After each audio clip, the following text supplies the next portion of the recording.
Part 1. Paragraph. The soft rain tapped gently on the thatched roof of a small mud house nestled deep within the heart of the Tanzanian highlands.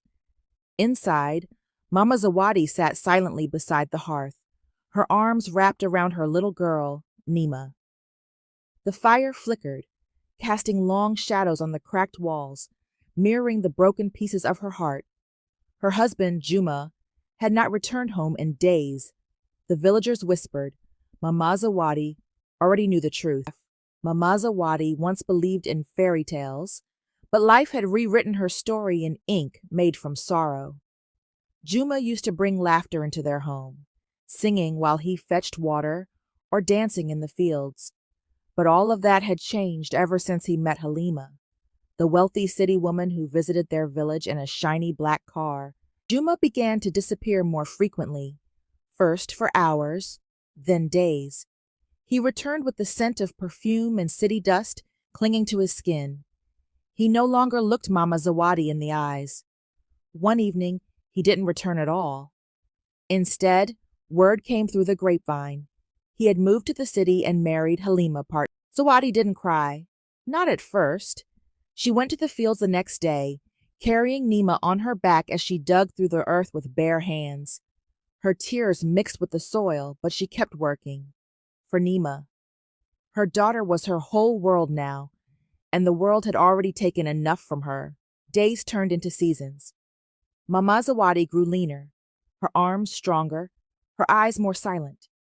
Every night she told Nima stories by the fire, tales of strong queens, wise animals, and fierce mothers. Nima always asked, "Mama, where's Baba?" And every time, Zawadi kissed her forehead and said, "He lives where the wind forgot us." One morning, news reached the village that Juma's life was not the fairy tale he had hoped for. Halima's wealth was a gilded cage, and Juma was treated like a stranger in his own home. The riches that once dazzled him had revealed their true face, cold and unforgiving. Back in the village, Zawadi worked tirelessly to make sure Nima attended school. The village elders often whispered, praising her strength. They said a mother's love could move mountains, but for Zawadi, it was about moving forward one painful step at a time. Nima was growing into a bright, compassionate young girl. She helped her mother with chores and carried water from the river each day. But inside, she carried a quiet sadness. She dreamed of a day when her father would remember her, not as a burden, but as his daughter. One day, Juma unexpectedly returned to the village. His clothes were tattered, his eyes hollow. He came with regret, hoping for forgiveness. But Mama Zawadi's heart was guarded. Years of pain had built walls around her, and she was no longer the same woman who once waited with open arms. "Why did you leave us?" Zawadi asked quietly. "Why choose riches over your own blood?" Juma had no answers that could heal the wounds he had made. Nima's eyes filled with tears, but Zawadi held her close, whispering that strength was born from pain. Juma stayed in the village, hoping to rebuild what he had destroyed. But the village was no longer his home. The neighbors whispered and stared. Some offered sympathy, others cold looks. Juma realized the weight of his mistakes was heavier than any riches he had ever owned. Mama Zawadi refused to let bitterness consume her. She poured her pain into teaching Nima the old ways, the songs, the stories, and the wisdom passed down by their ancestors. She taught her that true wealth was not in gold, but in love and resilience. Nima blossomed into a young woman who dreamed beyond the village. She wanted to become a nurse, to help others who suffered like her family. She studied by candlelight, her mother's sacrifices lighting her path. The village slowly began to change. Schools opened, clinics were built, and hope stirred in the hearts of the children. Mama Zawadi's story became one of many that inspired others to believe that even in sorrow, there is strength. Juma watched from a distance, knowing he could never undo the past. But Nima's success was a quiet redemption, proof that even broken families could heal, if only they had the courage to forgive. One evening, As the sun dipped below the horizon, Mama Zawadi and Nima sat outside their hut. The sky painted in deep purples and reds, Zawadi whispered stories of the ancestors, reminding Nima that their roots ran deep, stronger than any storm they faced. Nima's heart ached for the father who had left, yet she understood the strength in her mother's silence. "Mama," she said softly, "I want to be a nurse, to heal the pain others carry."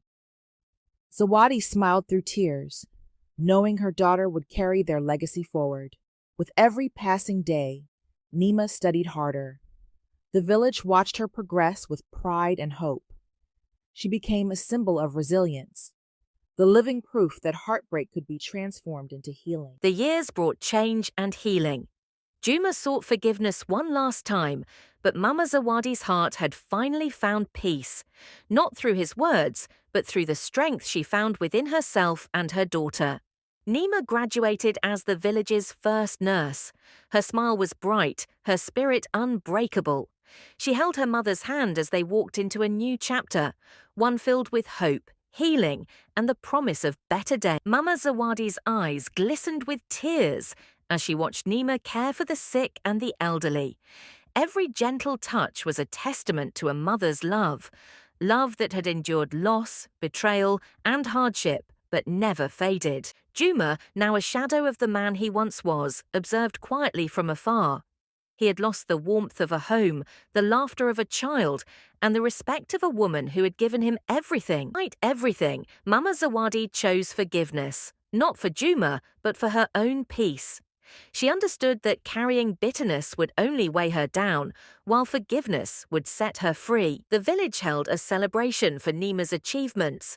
Music filled the air, drums beat rhythms of joy, and neighbors gathered to honor the girl who had risen above her pain to shine like the African sun. Mama Zawadi looked around at the faces of her people, faces filled with hope and gratitude.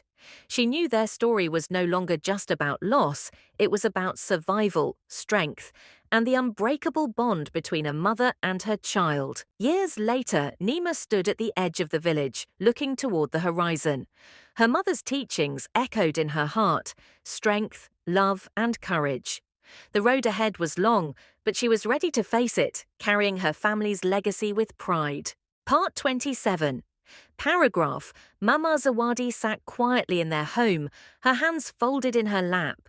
She smiled softly, knowing that through all the pain, she had nurtured a future full of hope. Her tears had watered the roots of a stronger tomorrow. Paragraph. Juma never returned again. The village eventually forgot his footsteps, but the story of Mama Zawadi and Nima lived on, told from one generation to the next, inspiring mothers and daughters across the land. A nurse in a busy city hospital often remembered the village, the warmth of its people, the wisdom of her mother, and the lessons learned through hardship. She carried those memories as a shield and a light. Part 30. Paragraph. The story of Mama Zawadi is a story of heartbreak, courage, and hope, a reminder that even in the deepest pain, a mother's love can grow strong enough to change the future. Please like, subscribe to my channel, and share my video. Thank you.